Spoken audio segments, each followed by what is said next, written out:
Alô, alô, oba! Cheguei, tô aqui. Sim, é o Paulinho Boa Pessoa, mas você sabe que pode me chamar de amigo. Bem-vinda, viu, minha amiga? Bem-vindo, viu, meu amigo? Obrigado, eu sei que há muitas coisas maravilhosas na televisão, no rádio, no YouTube. E que privilégio meu você escolheu o nosso canal para ouvir as nossas histórias. Que beleza!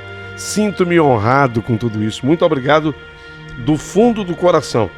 E por falar em sinto-me honrado, estou muito contente com esse pessoal que tem chegado para ser membro aqui do nosso canal. Já quase 50, hein? Quase 50 pessoas.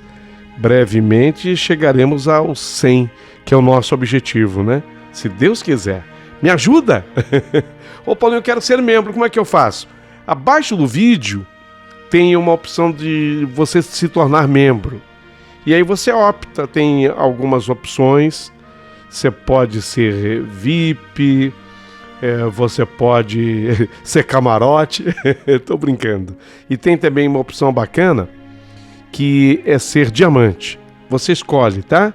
A forma melhor que você achar e entra para ser da nossa família, da família Boa Pessoa. Nós estamos montando uma família. Inicialmente eu quero 100 pessoas nessa família. Já estamos com metade, hein? Metade da família já praticamente pronta. E a outra metade vai chegar com a bênção de Deus. Aguardo você. O Aodair MGH virou assinante, está aqui conosco. Aodair, muito obrigado. Patrícia Souza, muito agradecido. Ronaldo Crispim, muito obrigado também. Deixa-me ver aqui atividades recentes dos membros, né?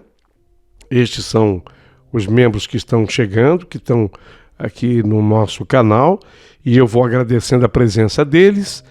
Muito obrigado a Márcia Camargo, que fez o seu upgrade para diamante, Márcia. Tá brilhando, né, Márcia? Obrigado, viu, Márcia? Por tudo. Que Deus te abençoe e te dê muita saúde, viu, Márcia? O Marcelo Fernando Barbosa voltou a ser assinante, muito obrigado. Suzana Ribeiro, Lucilene Paz, a Carmen Alves. Ô, Carminha! Ê, Carminha! Como é que você tá, amor da minha vida? Tudo bem, Carminha? Obrigado, viu? Pelo teu carinho, obrigado pelo teu amor.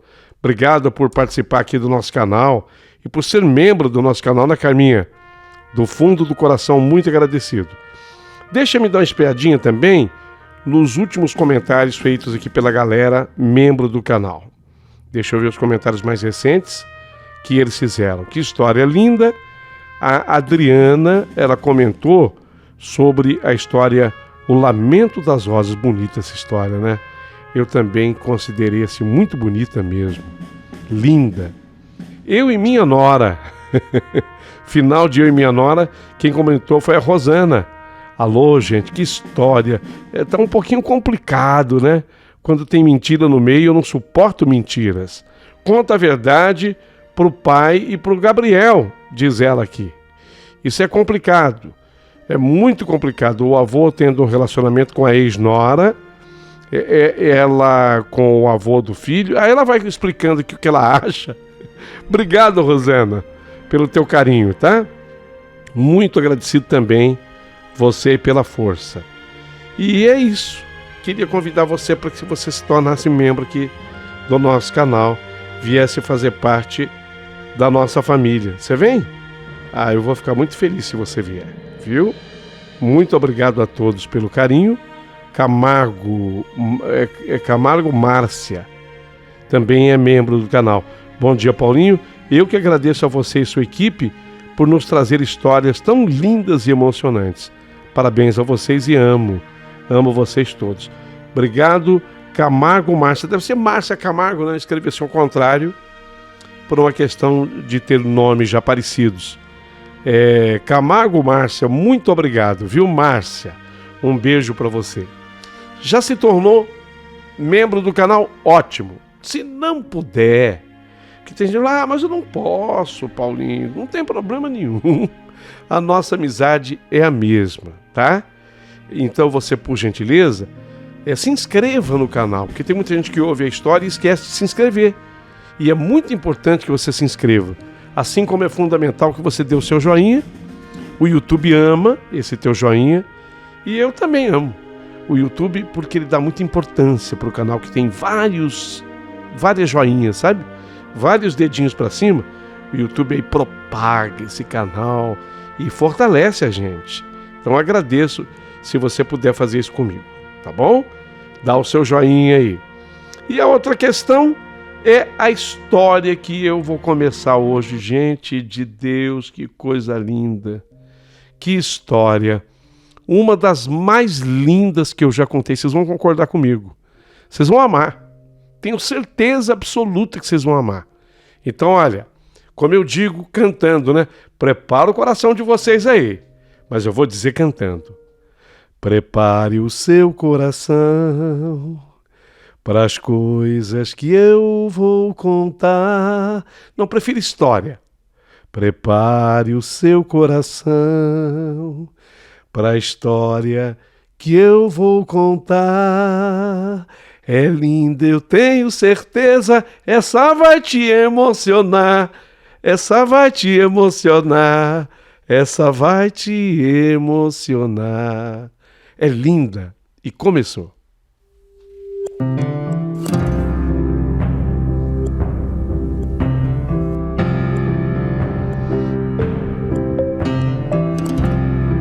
Meu querido amigo Paulinho Boa Pessoa, meu nome é Marian e hoje eu quero lhe contar a minha história real de vida. Tudo começa naquela noite. Eu estava, Paulinho, naquele quarto de hospital, visitando aquele que até ali havia sido o meu maior símbolo de amor. O maior símbolo do amor para minha pessoa era aquele homem. Ele sempre foi o meu defensor. Ele amava também a Vilma, minha irmã, mas claramente ele sempre me defendeu demais. E eu achava até que ele me defendia mais do que defendia minha irmã. Às vezes, eu ficava até mesmo intimidada, porque era clara a preferência do seu Nelson por mim. Sim, o seu Nelson aqui em questão era o meu amado pai. Talvez, até por essa predileção do papai por mim, claramente, eu também percebia que a Wanda, minha mãe, ela tinha também a preferência dela pela Vilma, minha irmã. Até aquela noite, era assim que eu entendia tudo. Sou a filha preferida do meu pai, sou a filha mais velha, a preferida dele. E, bom, tá tudo bem, né? Então, como uma espécie de compensação, a minha mãe, Wanda, claramente prefere e protege mais a Vilma, a caçulinha, a minha irmã. A Vilma era 3 anos mais nova do que eu. Eu sou a mais velha. Mas veja como são as coisas. Minha mãe, Wanda, ela faleceu primeiro do que o meu pai. Mamãe fora vítima de um AVC. Ela já estava morta havia um pouquinho mais de 2 anos. E a Vilma, a minha irmã, sumiu. O que eu quero dizer com isso? É que a Vilma, já de um certo tempo, ela conheceu um rapaz do balneário de Camboriú, Santa Catarina. E eles acabaram se envolvendo e passaram a namorar inicialmente, né? Passaram a namorar. Depois ele chamou a minha irmã para passar uma temporada lá em Camboriú. Os dois se afinaram. Resultado, eles acabaram se casando. Tinham até um menino juntos, meu amado e querido sobrinho Tiago. Então, a minha irmã, ela se mudou com mala e cuia lá para Camboriú, o balneário de Santa Catarina. Durante a doença da minha mãe, que foi curtíssima, viu, Paulinho? Porque a mamãe teve um AVC, 5 dias a mamãe ficou praticamente 5 dias só internada e depois ela faleceu. Então a Vilma veio para casa, veio de Camboriú, ficou o tempo todo ao lado da mamãe, mas infelizmente, como a mamãe morreu, a Vilma ficou apenas mais 1 semana. apenas esperou a missa de sétimo dia e ela regressou a Santa Catarina. Então, observem que a história da preferência das filhas acabou sendo levada muito, muito a sério. E tanto é verdade que quando o efizema pulmonar do meu pai se agravou, ele acabou sendo internado em estado muito grave no hospital. E aí, a minha irmã, a Vilma, havia estado por lá no hospital apenas uma vez. Visitou o papai no hospital, mas aí ela me explicou. Eu tenho muitos compromissos lá em Balneário Camboriú, sabe, minha mana? Ainda mais que ela e o meu cunhado, ela e o marido, tinham uma pousada por lá. Então, ela precisava voltar. Mas, se acaso eu precisasse, se fosse necessário, bastava eu avisar que ela voltaria imediatamente para me ajudar com o papai. Falou comigo sobre isso e falou com o papai também. O papai agradeceu a presença dela e, na despedida, deu um beijo em Vilma. Quando ela saiu do quarto, ela me encontrou lá fora do hospital e me disse: Marilã, eu estou indo embora para Camboriú e o Odilon é o nome do meu cunhado. O Odilon precisa demais da minha presença por lá. Eu vim realmente porque eu precisava vir. O estado do papai realmente é grave, né? Mas o que eu posso fazer, Marilã? Ele está bem cuidado aqui nesse hospital e outra coisa, ele tem você por perto e você é tudo o que ele quer e tudo que ele precisa. Mas sabe, mana, se você precisar de mim para alguma coisa, é só me avisar.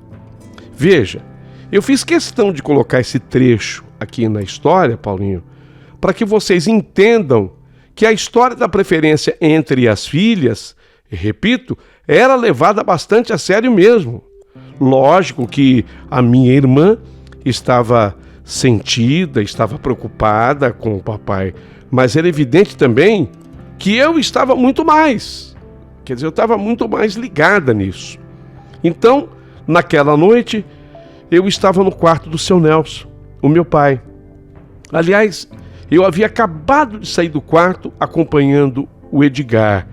Edgar, ele era um jovem jornalista que havia aprendido tudo de jornal com o papai. Então, o Edgar tinha acabado de sair.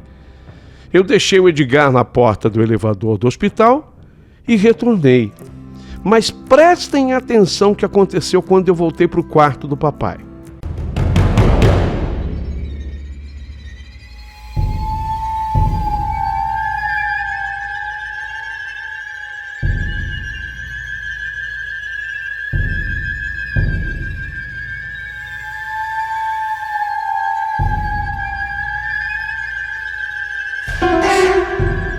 Meu pai estranhamente estava conversando com alguém. E eu digo estranhamente porque eu não via com quem ele conversava. Eu apenas acompanhei o diálogo, mas eu, na verdade, eu só escutava aquilo que o meu pai estava falando. Eu não conseguia ouvir a pessoa com quem ele dialogava. O interlocutor eu não conseguia ouvir. Eu só ouvia aquilo que meu pai dizia. E ele falava, sim, meu pai falando. Sim, é verdade, você tem razão. Você tem razão. Se eu não contar, ela jamais vai ficar sabendo. E eu sei, eu compreendo. Eu sei que é chegada a hora. E eu vou falar. Eu estava até ensaiando mesmo, sabe? Eu estava me preparando. Mas eu sei que agora já passa até da hora de eu falar. Incrível, mas o meu pai dizia tudo isso e olhava para o canto oposto do quarto de onde eu estava. Porque, como eu havia acabado de voltar, acabei de entrar, eu fiquei assim, nas proximidades da porta do quarto. E meu pai falava com alguém que com certeza ocupava a poltrona. Sabe aquela poltrona que tem em quarto de hospital? Aliás, diga-se de passagem, e ainda bem que é assim, né? Essa poltrona, normalmente, ela é muito confortável. Aquela poltrona especial de quarto de hospital. Então, meu pai, ele estava conversando com alguém que eu suponho, tá? Eu não via. mas eu suponho que essa pessoa estava ali sentada na poltrona. Então eu fiquei observando aquilo, sabe? Eu não consegui escutar o que a pessoa falava, mas o papai, sim, ele conversava com a pessoa, era um diálogo mesmo. Eu, com todo cuidado, porque eu reconhecia que meu pai caminhava para o fim da vida, coitado. Eu perguntei então para ele: pai, desculpa, mas com quem que o senhor estava conversando? Mas ele me assustou, porque ele me deu uma resposta muito lúcida, mas muito lúcida mesmo, dizendo assim para mim: filha, calma, eu vou lhe contar tudo, mas não agora. Para que eu lhe conte, eu quero que você vá até a minha casa e você vai trazer uma foto que está dentro de um envelope pardo naquela minha maleta. O pai quer que você vá lá e traz só a foto para mim. Você faz esse favor? Santo Deus, quando meu pai, ele me falou assim, eu senti até um baque no coração, porque aquela maleta de meu pai devia ter muitas histórias, ou pelo menos uma grande história. Porque, veja bem, aquela sua maleta era intocável.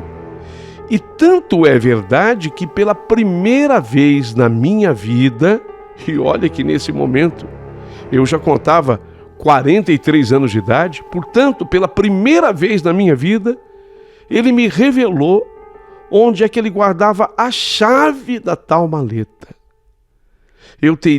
Era uma coisa assim meio difícil, eu tinha que marcar para não esquecer. Eu teria que ir ao seu quartinho dos fundos da casa, apanhar num dos seus antigos cavaquinhos. Esses cavaquinhos ficavam dentro de um armário, lá no fundo, no quartinho do fundo. E dentro do cavaquinho eu encontrar a chave da maleta. Para que eu me certificasse de qual era o cavaco correto. Ele tinha uns 3, tá? Ele não tinha um cavaco só, ele tinha uns 3. O mais incrível, isso eu preciso explicar, é que meu pai não tocava cavaco. Mas certa vez ele foi fazer uma matéria sobre chorinho e ele ganhou o primeiro cavaco de um instrumentista muito conhecido. E foi a partir daí que o papai passou a colecionar cavacos. Mas veja o quanto ele escondia a chave dessa maleta, na qual ele jamais admitiu que nós nos aproximássemos, que nós tocássemos. Naquela maleta, não. Então ele me explicou direitinho onde é que eu ia encontrar a chave da maleta. No dia seguinte, aquela noite, eu passei no hospital com ele. No dia seguinte, logo cedo, eu fui fazer o meu serviço. Eu estava, naquele momento, trabalhando fora. E no período da tarde, eu fui então para a casa do papai para poder cumprir a missão. Mas eu nem imaginava o tamanho e a importância daquela missão que eu tinha pela frente. Até porque eu tinha comigo uma consciência já formada. Eu estava cumprindo não apenas um desejo do meu pai, mas em verdade eu estava cumprindo o último desejo do meu pai. Era o último desejo dele. Então deu mais ou menos 4 horas da tarde, quando eu entrei na casa e eu confirmei a hora no grande relógio de parede que continuava pendurado ali na sala da casa do papai. Então eu abri a porta da cozinha e eu fui lá no quartinho do fundo, chacoalhei os cavacos e num deles eu escutei ao chacoalhar a chave que balançava de um lado para o outro no interior do cavaco. Estava ali. Depois de umas manobras acrobáticas e aproveitando os meus dedos finos, eu consegui puxar a chave. Eu não sei porquê, mas quando eu peguei aquela chave na mão, eu senti até um arrepio que correu o meu corpo. E em seguida, eu fui tomada de uma grande emoção quando eu entrei naquele quarto, exatamente aquele quarto que durante tantos anos fora o aposento de meu pai com a minha mãe. Como era esse quarto? Havia nele uma cama, um baú, um armário com roupas, já há muito tempo não usadas, um relógio de pulso quebrado, alguns remédios, a Bíblia e os seus vários e inseparáveis livros espalhados em algumas prateleiras. Tudo pertencia ao meu pai. Meu pai, né? Meu querido pai. Resquícios de uma vida inteira. Papai, ele era um homem de letras, jornalista formado, amante da cultura, das artes. Eu me lembro até que na minha infância eu observava admirada sua grande instrução. Papai muito sábio. É impressionante. O papai me dizia que ele tinha aprendido muita coisa assim na universidade, sabe? Mas principalmente o meu pai aprendeu trabalhando. Ele dizia que o jornalismo era uma grande escola. Então meu pai era muito instruído e tinha uma eloquência, especialmente quando ele recebia alguns amigos em casa. E com aqueles amigos, o papai, ele discutia tudo que é assunto que você puder imaginar na vida, o papai discutia. Mas discutia, conversava com uma clareza, sempre, lógico, que regados a um bom vinho, e o problema da vida do meu pai: cigarros. Meu pai fumava demais. Fumava tanto que agora ele estava entre a vida e a morte com um efizema pulmonar gravíssimo. O efizema pulmonar já era de anos, mas agora havia se agravado demais. Aquele ambiente antigo, lá na casa do papai, quando ele recebia os amigos, parecia um ambiente mágico, permitido só para adultos. A mamãe nunca participava. Dizia ela, a mamãe falava, a minha mãe Wanda, que aquilo era conversa de homens. E ela se prendia à tarefa de cuidar da minha irmã, para a qual sempre deu maior atenção. Inclusive, um pouquinho mais do que a mim. E eu, perdida na imensidão da casa e de minha infantil solidão, eu ficava fascinada por aqueles homens que alegravam meu pai. O que eu fazia? Eu me escondia assim, pertinho da porta do escritório, e eu ficava admirando. Quando então o papai pausava a conversa, pigarreava, já sinal, né, de que as coisas não iam bem com tanto cigarro. Ele pigarreava, limpava a garganta, acenava com a cabeça em minha direção e depois, com seu largo sorriso, aliás, um sorriso lindo do papai, um sorriso apaziguador, ele falava de modo firme e assertivo. Ah, meu amor, Marilã, vai lá, vai brincar com a sua irmã. Aqui tem muita fumaça para você, minha filha. Aqui não é lugar para você. Aqui é só para nós que somos adultos e malucos, filha. Vai para lá, vai. E eu obedecia. Eu seguia a ordem do papai. Eu cumpria a vontade dele, como fiz tantas vezes na vida. E na verdade, eu fazia agora, né? Eu estava lá para apanhar na maleta aquela fotografia que ele me pediu, que estava dentro de um envelope pardo. Então eu estava ali, no quarto que pertencera a meu pai e a minha mãe Wanda. Junto aos móveis sólidos e sóbrios, pairava sua ausência. Após acostumar os meus olhos a um ambiente semi-iluminado, deixe as cortinas fechadas, luz natural estraga os livros. Parece que eu estava escutando meu pai dizer isso para mim, ali com as minhas lembranças. Aí eu passei a procurar no armário a velha maleta, e dentro dela eu ia pegar a foto que ele me pediu. Abri a maleta, meu coração até disparou. Eu achei a maleta em cima do armário, embaixo de algumas caixas, local em que sempre esteve a velha e misteriosa maleta de meu pai.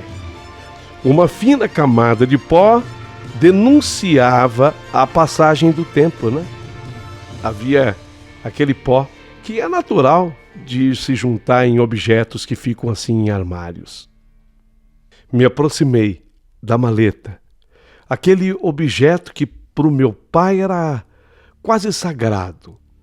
Devido a uma imposição sua, jamais mamãe, e nem nós, as filhas, nem eu e nem a minha irmã, a Vilma, ou nenhuma de nossas inúmeras empregadas que passaram pela casa ao longo dos anos, se atrevia a chegar perto daquela maleta.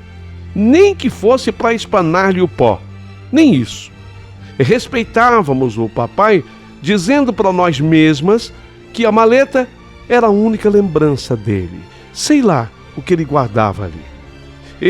A única vez que eu cheguei perto de saber o conteúdo daquela maleta foi no dia que a minha mãe morreu, sabe?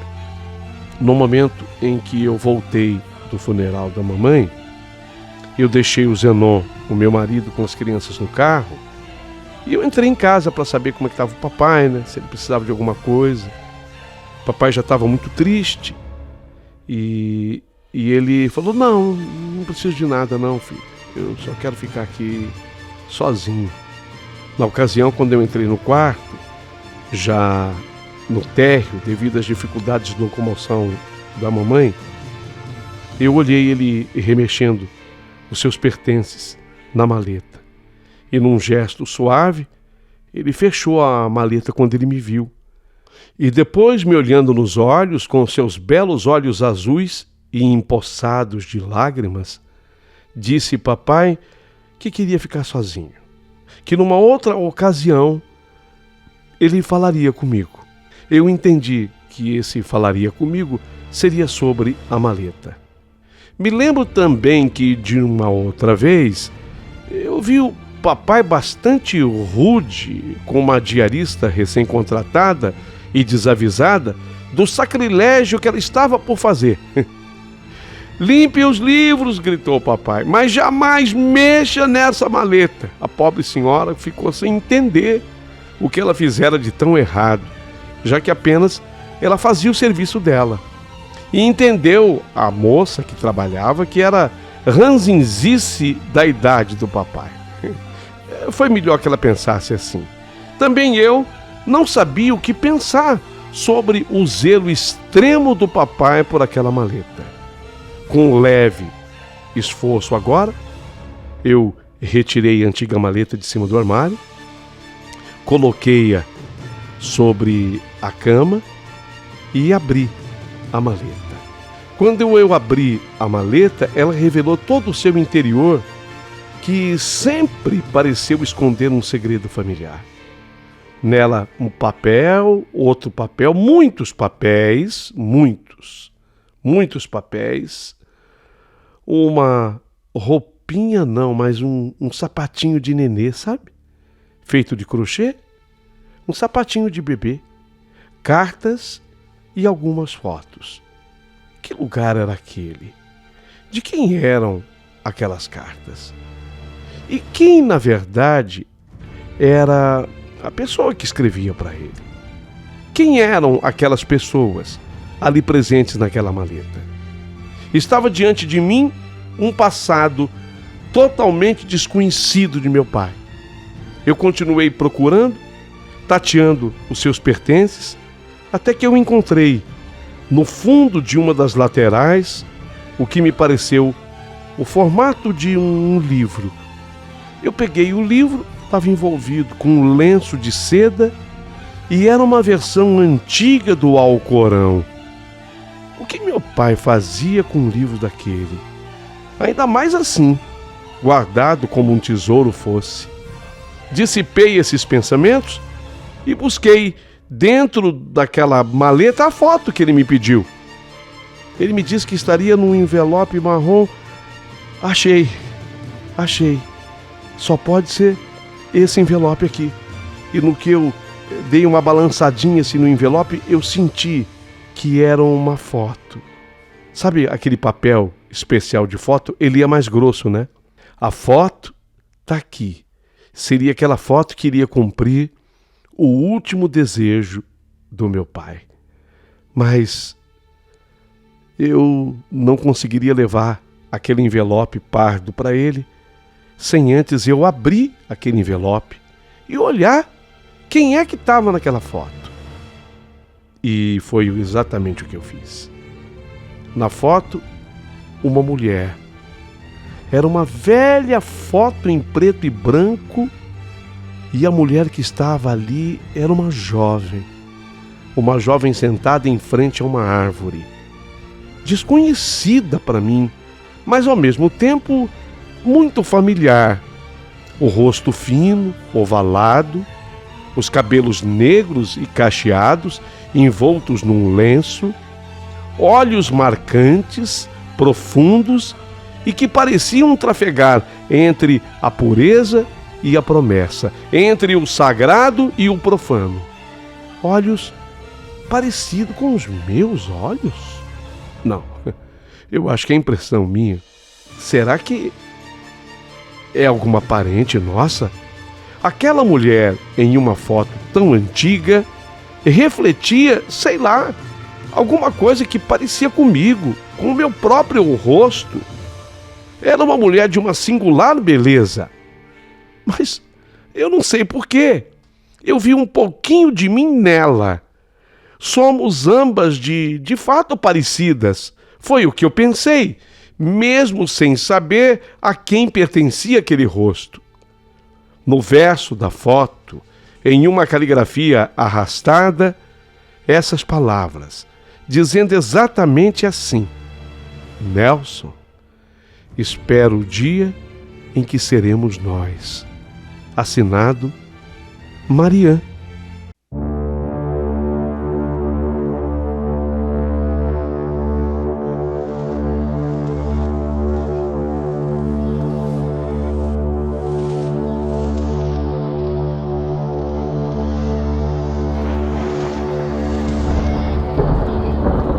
Marian? Aquela mulher, Marian, é meu nome também. Marian, aquela mulher tinha o mesmo nome que o meu? Naquele instante, me ocorreu um pensamento perturbador. Eu juntei rapidamente as fotos, algumas cartas, coloquei na minha bolsa e principalmente a foto dentro do envelope pardo. E eu corri para o hospital. Eu precisava sair daquele quarto. Eu precisava de respostas. E aquelas respostas eu não encontraria ali. Fui voando para o hospital, sabe? Voando. A asepsia e as paredes brancas do hospital contrastavam com o ambiente sóbrio e escuro que eu tinha deixado havia poucos minutos e me transportaram de volta à minha realidade, que era muito triste. Meu pai estava morrendo. Ele estava muito mal. No trajeto até o hospital, eu vim pensando em todas as perguntas que me surgiram em relação ao meu pai, ao passado do meu pai e, claro, pensando na mulher da foto. Cheguei rápido ao hospital. Eu não tinha muito tempo, ou melhor dizendo, eu não tinha muito tempo com o meu pai. Chega a ser irônico eu me colocar no lugar dele, usurpar-lhe esse direito, quando na verdade é ele que não tinha tanto tempo, né? Irônico por sempre achar que eu tinha tempo para tudo e somente em situações como essa perceber o quanto que eu estava enganada, o quanto que eu estava enganada. A mim cabia agora apenas esperar que o sopro divino varra para as lembranças alguém que certamente iria me fazer muita falta. Quando eu entrei no hospital, eu encontrei Zenon, o meu marido, no corredor. Ele precisava voltar imediatamente para casa para poder cuidar das crianças. Me beijou e disse que qualquer coisa ele estava no celular. Meus olhos umedeceram, porque ambos sabíamos o que ele queria dizer com qualquer coisa. Qualquer coisa eu te aviso.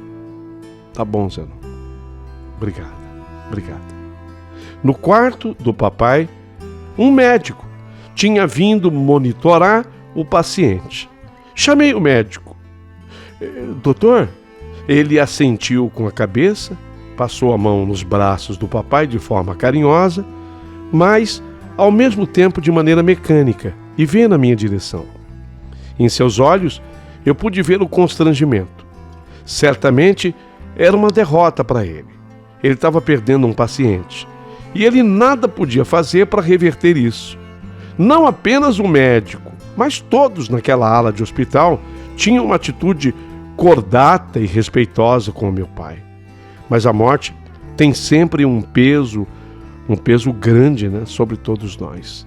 Impossível disfarçar e tentar ser natural. Na verdade, a morte rouba a naturalidade de todas as nossas ações. Mas eu perguntei para o médico: doutor, como é que ele está? Ele ficou um pouco agitado depois que você saiu, mas agora está calmo de novo. Teu pai é forte. Fiz que sim, com a cabeça, apenas por hábito. Sim, papai era forte, mas não era aquele homem que convalescia na cama diante de mim. Ali, ele estava despersonalizado. Era como se não fosse mais o pai que eu tive. Percebi que a ausência de papai estava no quarto em sua casa, mas também ali, ao lado dele. Doutor, eu posso falar com ele? Claro, apenas não deixe ele falar muito, tá? Você sabe, ele precisa descansar. Eu concordei com o médico, ignorando a nova ironia da segunda frase. O médico disse: eu vou deixá-lo a sós. Eu volto mais tarde, tá?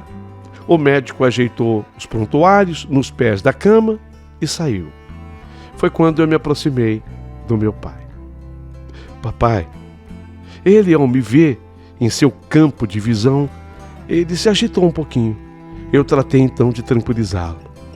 Sim, papai, eu tô aqui. Eu trouxe, tá? A foto do envelope que o senhor pediu tá aqui comigo. Ele ergueu as mãos de forma débil e incômoda. Ainda me deixava perplexa ver como ele tinha emagrecido. Só os ossinhos, sabe? Oh, meu Deus, que doença triste. É o tal de enfisema pulmonar. Que doença triste. Eu rapidamente retirei da bolsa o envelope pardo e aproveitei e tirei a foto de dentro do envelope. E já entreguei a foto direto na mão do meu pai. Ele, com a foto nas mãos, levou-a aos lábios e beijou aquela foto. E nessa hora meu pai começou a chorar.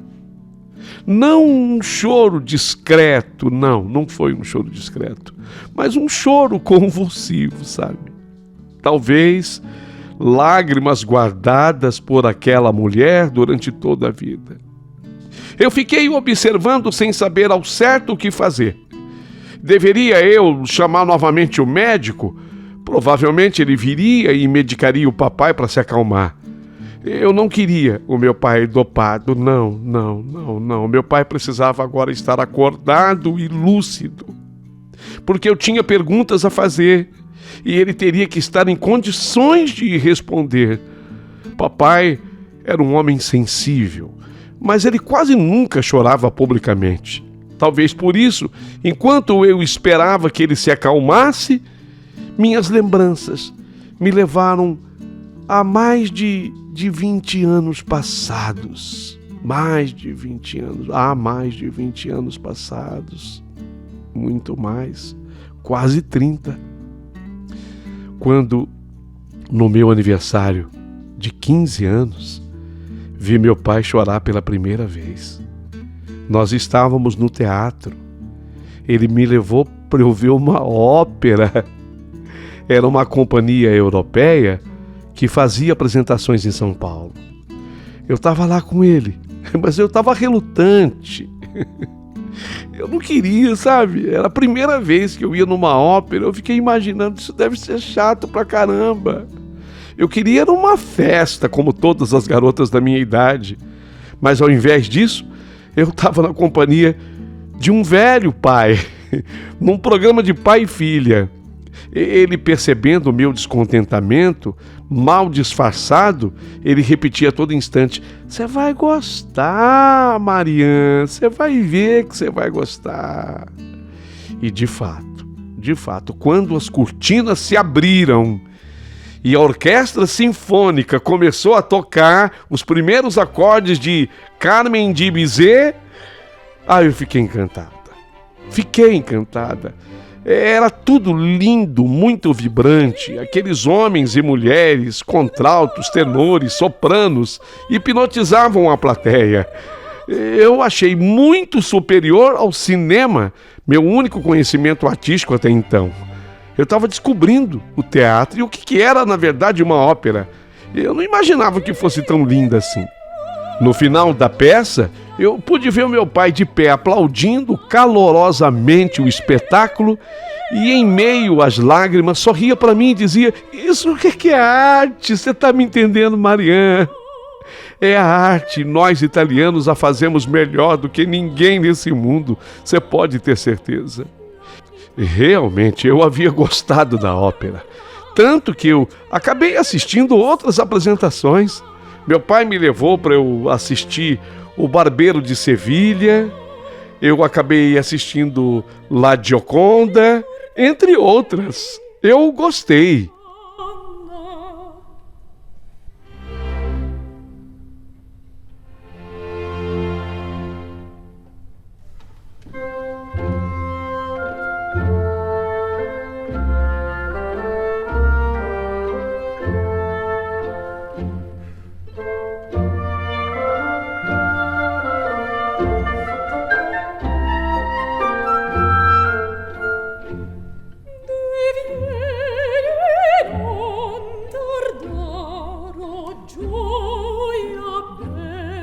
Então eu entendi, naquele dia e naquele momento, vendo o papai chorar, a sorte que eu tinha por eu ser filha do seu Nelson.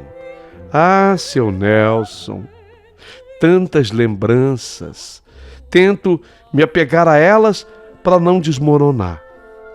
No quarto, agora o papai já mais contido, ele entendeu pelo meu olhar a pergunta que eu estava prestes a fazer. E antes mesmo que eu fizesse a pergunta, eu quebrei o silêncio e acabei perguntando: "Quem é ela?" Papai então respirou profundo e ruidosamente devido à traqueostomia em seu pescoço e respondeu: "Filha, minha querida Marilã, essa é a mulher que eu mais amei na vida. A amei até mais do que Wanda, a mãe da sua irmã." Ele falou isso e me olhou nos olhos com um olhar penetrante. Naquele olhar eu compreendi que ele pedia um consentimento para prosseguir. Sem que eu precisasse dizer qualquer coisa, ele assentiu. Entendia os meus modos e meus silêncios melhor do que qualquer outra pessoa no mundo. E ele prosseguiu: "Não, minha filha. Wanda não é a sua mãe. Sua mãe é ela, Marian."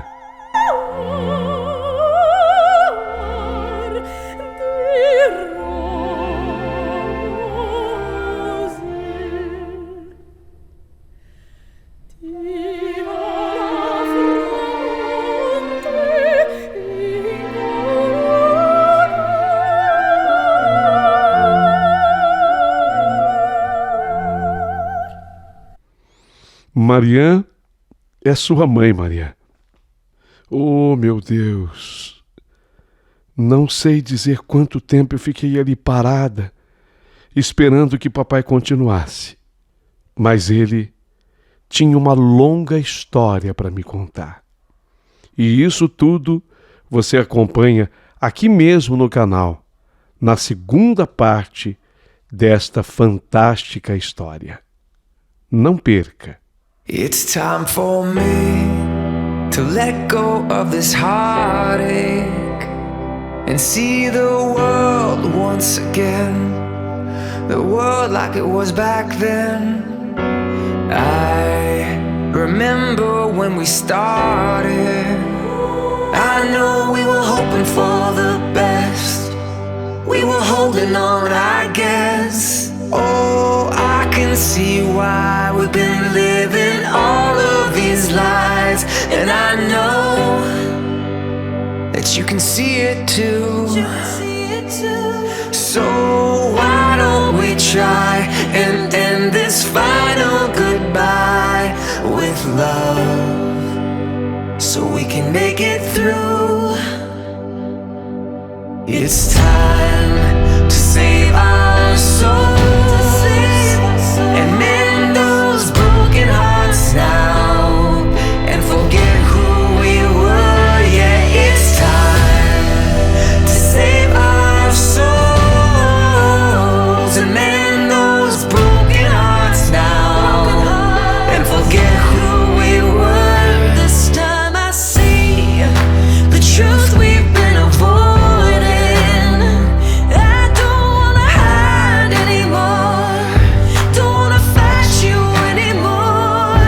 No, I neglected what we had here, and I should have broken down those walls, but apart now we fall. Oh, I can see why we've been living all of these lives, and I know that you can see it too. So why don't we try and end this final goodbye with love, so we can make it through. It's time to save our souls and mend those broken hearts now, and forget who we were. Yeah, it's time to save our souls and mend those broken hearts now, and forget who we were. Yeah, it's time.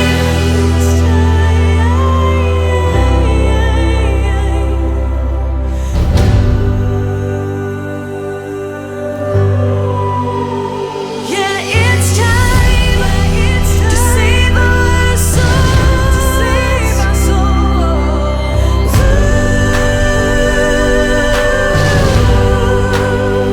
Yeah, it's time to save our souls.